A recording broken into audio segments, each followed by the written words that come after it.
गुणानां विस्तरं वक्षे स्वभावानां तथैव च पर्यायाणां विशेषेण नत्वा वीरं जिनेश्वरम।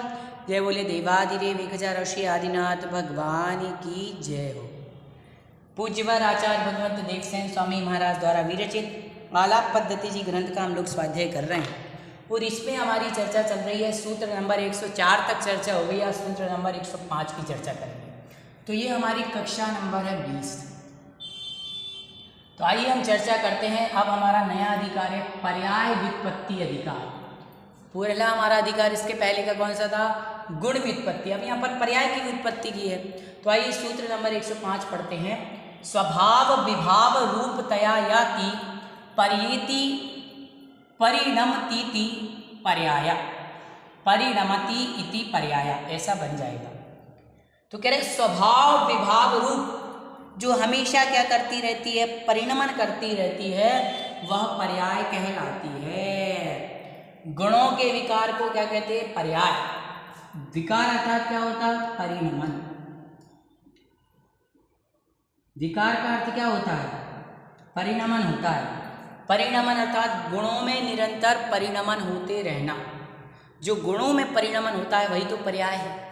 जैसे कि मैं अभी मनुष्य पर्याय में हूँ, फिर त्रियंश में जाऊँ, फिर देव में जाऊँ, तो ऐसी पर्याय बदलती रहती है। समझ गए?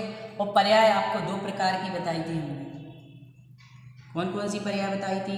एक अर्थ पर्याय, दूसरी व्यंजन पर्याय। तो सभी को पर्याय तो बहुत अच्छी तरीके से आ गया होगा समझ में कि गुणों के विकार को पर्याय कहते हैं। और पर्याय दो प्रकार की, अर्थ पर्याय और व्यंजन पर्याय। और विकार का अर्थ क्या होता है? विकार का अर्थ होता है परिणमन। अब अर्थ पर्याय क्या बताया था? अर्थ पर्याय वो होती है जो प्रति समय क्षण क्षण नष्ट होने वाली है। ये अर्थ पर्याय प्रति समय क्षण क्षण नष्ट होती है। वचन अगोचर है अर्थात वचनों के द्वारा नहीं कही जाती, सूक्ष्म है। और व्यंजन पर्याय स्थूल है। अर्थ पर्याय सूक्ष्म, व्यंजन पर्याय स्थूल। अर्थ पर्याय प्रति समय क्षण क्षण नष्ट होने वाली है, व्यंजन पर्याय क्षण क्षण नष्ट होने वाली नहीं है। उसके बाद अर्थ पर्याय वचन अगोचर है, वचनों से नहीं कही जा सकती। व्यंजन पर्याय वचनों के द्वारा कही जा सकती है। तो इस प्रकार से आपको ये पर्याय व्युत्पत्ति अधिकार में अभी तो इतना ही समझना है। बाकी का और विषय आपको बता दिया गया था, बहुत अच्छी तरीके से हमने आपको समझाया था। अब इसके पश्चात आपका आता है स्वभाव अधिकार। तो स्वभाव अधिकार की भी हम चर्चा यहाँ पर करेंगे। तो देखिए यहाँ पर अब हमारा स्वभाव व्युत्पत्ति अधिकार है। द्रव्य के बारे में जान लिया, गुण के बारे में जान लिया, पर्याय के बारे में जान लिया। अब इन सब का स्वभाव क्या है? स्वभाव का अर्थ होता है नेचर। नेचर क्या है? स्वभाव क्या है? तो वो जानेंगे। तो आइए सूत्र पढ़ते हैं। स्वभाव लाभात् च्युतत्वादस्ति स्वभाव। स्वभाव लाभात् अच्युतत् अस्ति, देखो अच्युतत्वात् अस्ति स्वभाव। तो क्या करें? दो स्वभाव पहले तो ये बता रहा है, एक तो अस्ति स्वभाव और दूसरा नास्ति स्वभाव। पहले दो चीजें बता रहा है, अस्ति और नास्ति। संस्कृत में अस्ति का अर्थ होता है और नास्ति का अर्थ होता है नहीं है। अस्ति का क्या अर्थ होता है और नास्ति का अर्थ क्या होता है? नहीं है। अस्ति मतलब है और नास्ति मतलब नहीं है। तो क्या करें? स्वभाव लाभात्। स्वभाव अर्थात जो स्वभाव को प्राप्त है, जिस द्रव्य को जो स्वभाव प्राप्त है उसका कभी च्युत नहीं होना, ये अस्ति स्वभाव है। जैसे जीव द्रव्य है,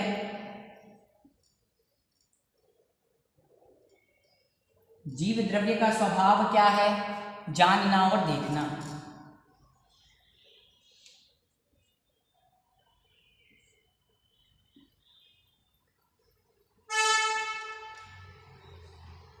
जानना और देखना। तो क्या ये जीव द्रव्य का जो स्वभाव है, क्या ये जीव द्रव्य से कभी अलग होगा? जीव द्रव्य का क्या है? जीव द्रव्य कैसा होता है? आप ये बताएं। जीव द्रव्य चैतन्य है कि अचेतन है? जीव द्रव्य चेतन ही है ना। और पुद्गल क्या है? पुद्गल द्रव्य। पुद्गल द्रव्य आपका क्या है? अचेतन है ना। तो क्या जीव द्रव्य पुद्गल बन सकता है या पुद्गल जीव बन सकता है? नहीं बन सकते ना। देखो इस शरीर में जीव और पुद्गल दोनों साथ साथ रहते हैं, फिर भी दोनों का नेचर अलग है, स्वभाव अलग है। जीव का स्वभाव है जानना देखना, पुद्गल का स्वभाव है पूरण और गलन, बनना और मिटना। तो ये लोग कभी मिल नहीं सकते। काल का काम अलग है, आकाश का काम अलग है। जिस द्रव्य का जो काम है, जो स्वभाव है, उसी स्वभाव को प्राप्त होना, उससे कभी च्युत नहीं होना, उससे कभी अलग नहीं होना, ये कहलाता है अस्थि स्वभाव। और नास्ति स्वभाव क्या है? तो क्या कहा? पर स्वरूपेण भावान नास्ति स्वभावा, पर स्वरूपेण भावान नास्ति स्वभावा। तो क्या कह रहे हैं? पर रूप नहीं होना नास्ति स्वभाव है। पर रूप अर्थात एक तो जिस द्रव्य का जैसा स्वरूप है उसी में रहना, और दूसरा जीव द्रव्य को पर रूप नहीं हो जाए, जीव द्रव्य पुद्गल नहीं बन जाए। शरीर में रह रहा है जीव, लेकिन जीव तो जीव है, जीव पुद्गल रूप नहीं हुआ, जीव पुद्गल रूप नहीं होता। कहते हैं ना, जहाँ गए हम तो उसी वातावरण में ढल जाते हैं, है ना, जहाँ गए उसी में तन्मय हो गए। ये जीव द्रव्य के साथ ऐसा नहीं है, पुद्गल के साथ ऐसा नहीं है। यदि जीव और पुद्गल साथ रह रहा है तो ऐसा नहीं है जीव पुद्गलमय हो जाए और पुद्गल जीवमय हो जाए, जीव पुद्गल बन जाए और पुद्गल जीव बन जाए। फिर तो आप कहने लगोगे मैं तो पुद्गल हूँ, जीव को कह दोगे जीव पुद्गल है, पुद्गल को कह दोगे पुद्गल जीव है। ये तो गलत हो जाएगा ना ऐसा। इसलिए अपनी अपनी जगह है, पर रूप नहीं होना ये नास्ति स्वभाव है। इस प्रकार से आज की कक्षा हमारी थोड़ी सी छोटी रही, हमने इसमें यही पढ़ा। अब अगली कक्षा में पूरे हम स्वभाव अधिकार की विशेष रूप से चर्चा करेंगे।